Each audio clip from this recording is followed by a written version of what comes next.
la prochaine thématique, ça sera la stratégie de l'innovation en entreprise et perspectives de financement des startups en Algérie. Et là, je dois passer à mon collègue et ami, monsieur professeur Yassine Ould Moussa, qui est spécialiste des questions politiques, financières et économiques et aussi membre expert de la fondation Filaha, que je vais mettre en évidence tout de suite pour que vous puissiez le voir et faire sa communication. Autrement, je dois partager l'écran. C'est ça. Je dois partager l'écran de monsieur. Alors, il est où? Voilà.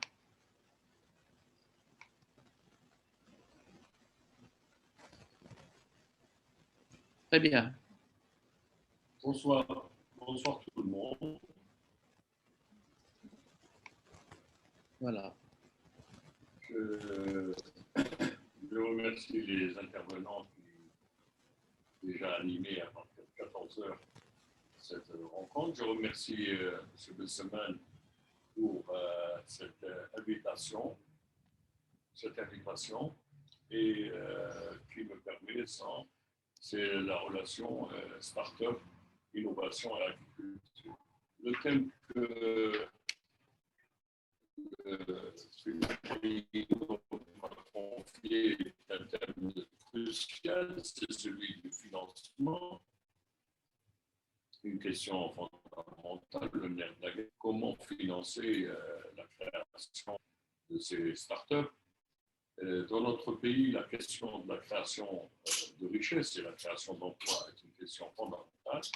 Elle est au cœur de toutes les préoccupations et de toutes les recherches dans le monde comme chez nous. Tout le monde cherche cette pierre philosophale qu'on appelle la croissance et qui permet d'assurer le développement, le bien-être, etc.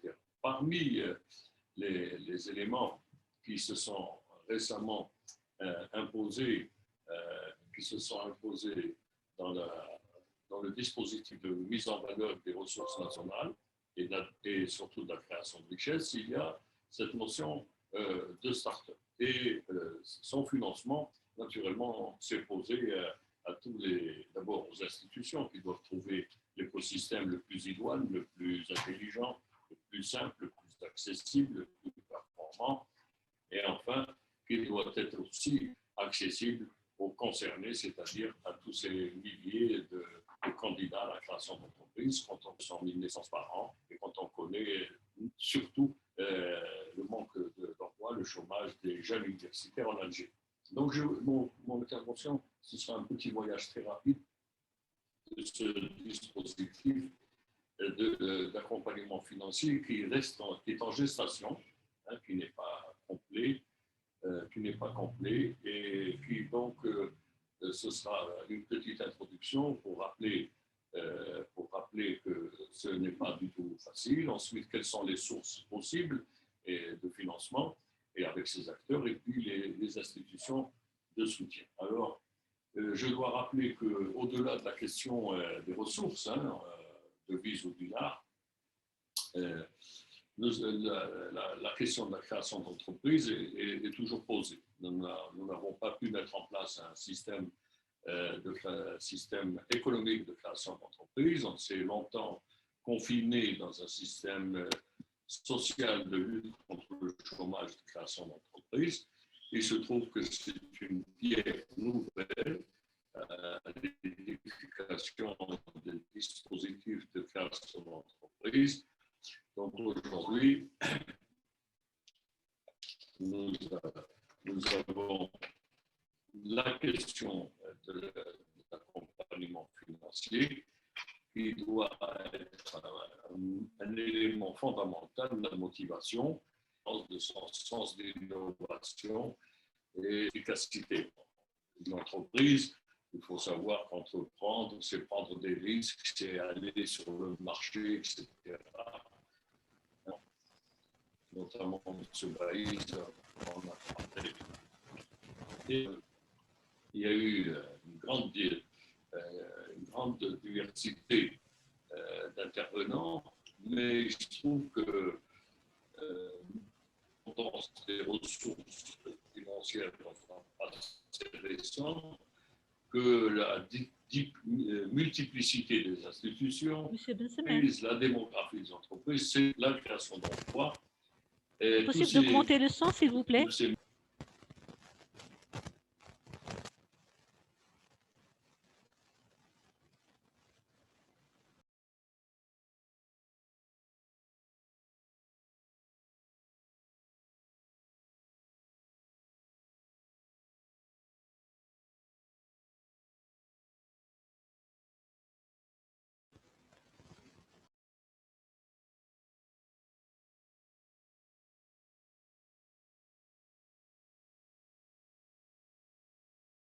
Lorsqu'ils ne sont pas utilisés, ils restent au niveau de la notion de potentiel. Alors, si on dépasse la question des ressources, hein, c'est-à-dire au-delà de la question des ressources, la question du financement de la création d'entreprises, elle a toujours été posée et résultat, les pouvoirs publics ont toujours été mis devant la nécessité de refondre les dispositifs de création d'entreprises en général.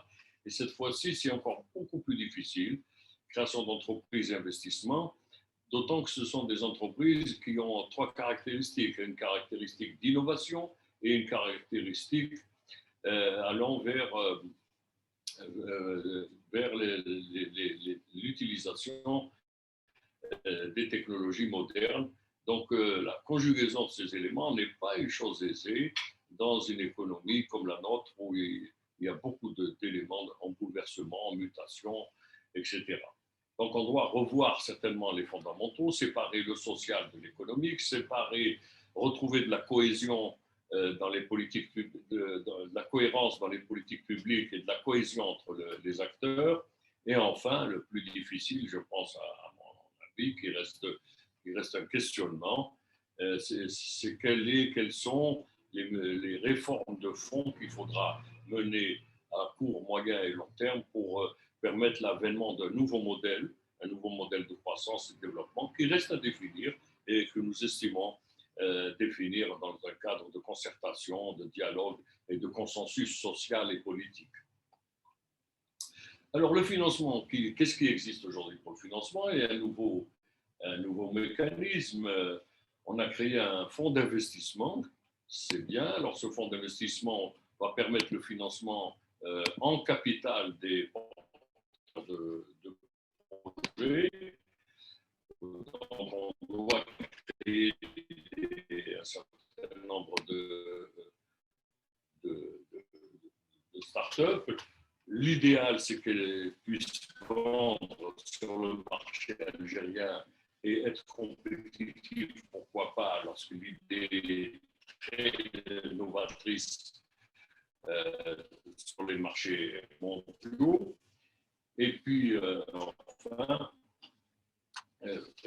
bénéficier les jeunes Algériens d'un écosystème identique à celui qui est continué à être dans un écosystème montre beaucoup de dysfonctionnements, des dysanalyses des porteurs de projets, des porteurs d'idées, sociétés intellectuelles, techniques, technologiques. Et donc, très certainement, ce qui est prévu aujourd'hui, c'est de créer un incubateur par des accélérateurs du territoire.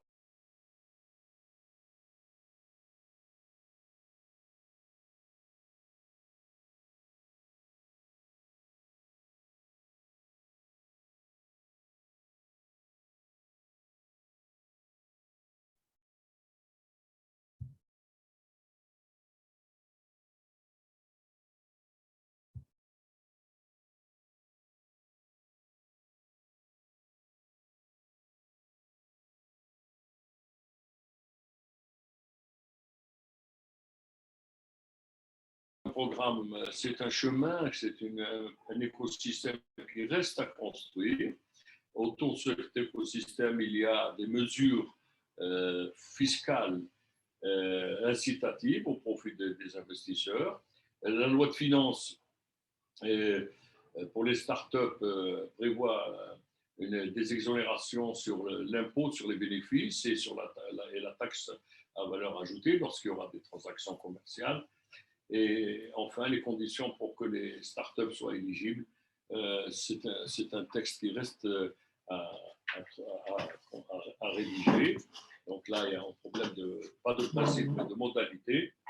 Et bon, le fonds d'amorçage qui a été créé, le fonds d'investissement, pour l'instant sous la forme d'un compte spécial, un CAS, comme on dit dans le langage des techniques des financiers, compte d'affectation spéciale au niveau du Trésor, qui va servir de fonds d'amorçage et de fonds de capital risque.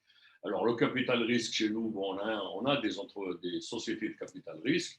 C'est une société qui accompagne dans le haut du bilan une entreprise et qui, après un certain temps, le quitte après avoir négocié un montant de sortie et repris son capital.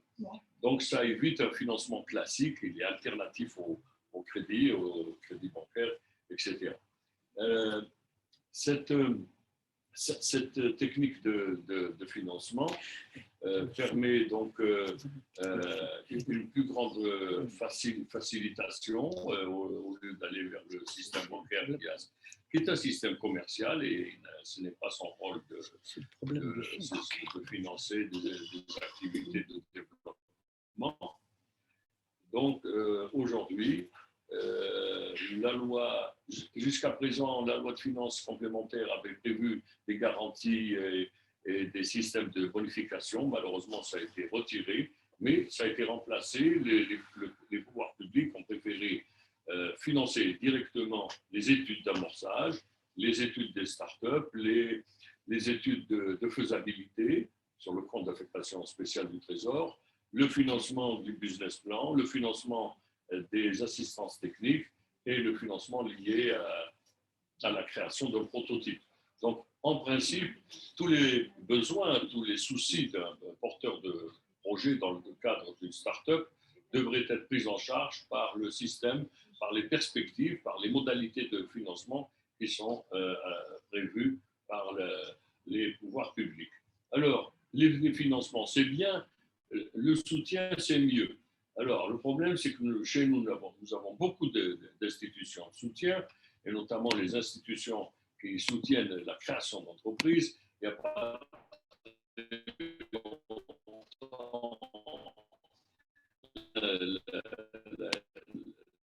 l'institution qui servait de soutien à la création d'entreprises, la création surtout pour l'enseigne, a changé de nature.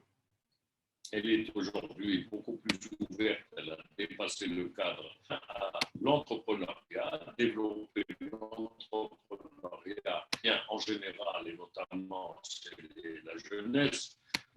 Normalement, on ne devrait pas dire jeunesse, sociale qui existe dans les pays à perspective, à pyramide d'âge âgé.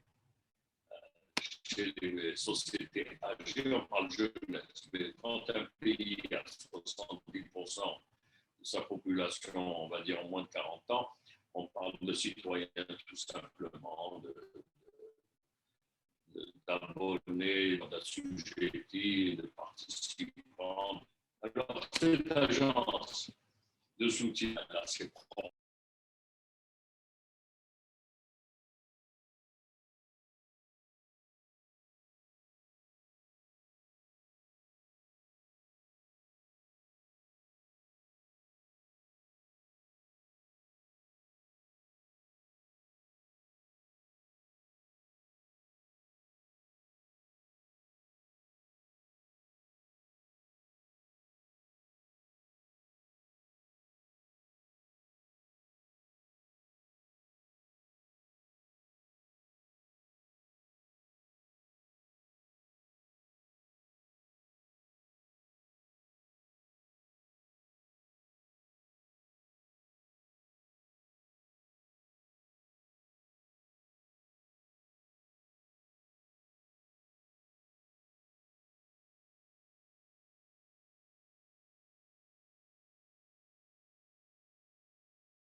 bien sûr, à force bien sûr de travail, de persévérance, de valeur, parce qu'une entreprise, c'est la cellule de base d'une économie sociale, et il faut des valeurs. On ne devient pas une grande entreprise par le fait du hasard ou par des éléments, ce qu'on appelle de choses trappes.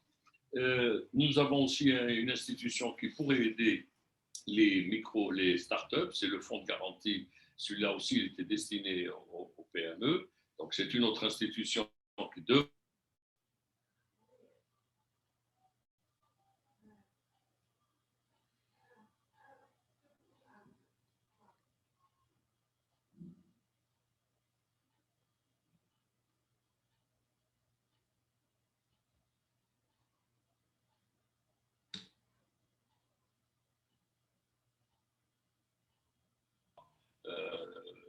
À caractère social, il y avait de 0 à 35 l'ANSEJ et de 35 à 50 la CNAC. Et pour rigoler un peu, pour embêter mes collègues économistes, je leur disais, et après 50 ans, il y avait la CAS ou la CNAS, c'est-à-dire la retraite. Bon, aujourd'hui, même les personnes plus ou moins âgées peuvent contribuer à la création d'entreprises en utilisant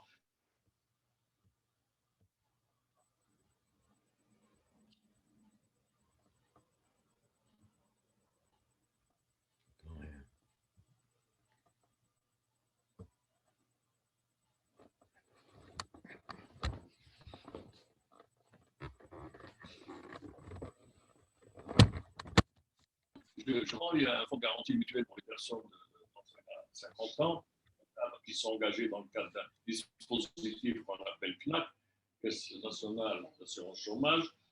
Nous avons un autre dispositif dans le cadre des garanties des crédits qui sont octroyés dans le cadre de l'ANSEJ.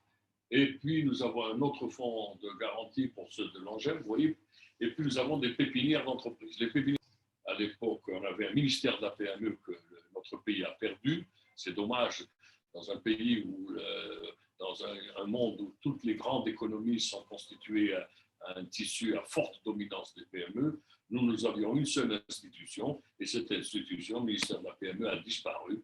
On a maintenant une direction des PME dans le ministère de l'Industrie. Ce n'est pas suffisant lorsqu'on mesure les défis de la croissance démographique et les besoins en matière de croissance économique et de développement social, etc. Donc, notre pays a besoin d'une politique de création d'entreprises à vitesse grand V, à une vitesse macro, n'est-ce pas, à une grande vitesse pour accélérer l'inclusion sociale, l'intégration de promotions entières qui sortent des écoles, qui sortent des centres de formation.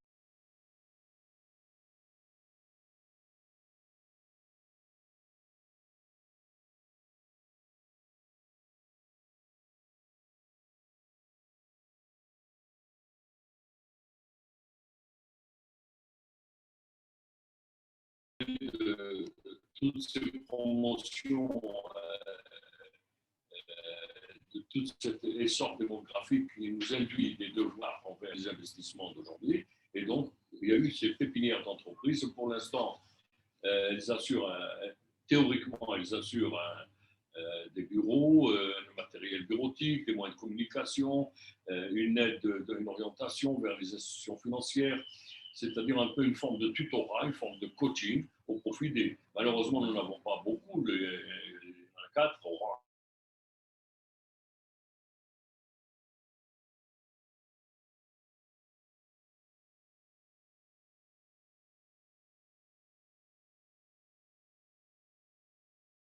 Il n'y a pas de commune sans ressources, il n'y a que des communes sans projet. Et donc, ce sont toutes ces opportunités que le développement local, que les autorités locales, grâce à cette technique de start-up, grâce à la création de PME, grâce à la facilitation de mettre en valeur ces ressources, que nous lutterons à la fois contre le chômage, à la fois pour la valorisation des ressources locales dans laquelle l'agriculture aura un rôle central à venir par sa modernisation et par le fait que, au gré du temps, le profil des agriculteurs change en termes de niveau pédagogique, niveau de formation, niveau d'appréhension. Et puis surtout, il y a un vecteur très important, c'est la demande du marché. La demande du marché qui impose d'autres techniques de production, d'autres techniques de financement, d'autres outils, et notamment la technologie.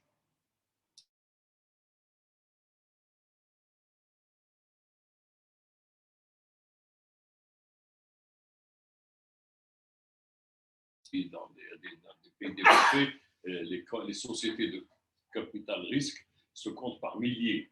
Nous n'avons pas beaucoup de sociétés de capital risque. Il faut s'interroger pourquoi toute cette masse d'argent qui est en dehors du circuit administré et des circuits bancaires ne pourrait pas être mobilisée pour créer des sociétés de capital investissement, de fonds d'amorçage, de sociétés de développement, et pour permettre une utilisation plus rationnelle, plus utile, plus patriotique, plus citoyenne de ces fonds, de cette épargne qui est aujourd'hui informelle, de ce bas de laine qui souvent finance la spéculation et autres phénomènes négatifs, pour qu'il soit mis au service de l'économie et surtout au service de toute cette jeunesse qui est pleine d'énergie, pleine d'intelligence, pleine d'imagination, mais pour lequel il manque toujours un élément, un facteur d'investissement.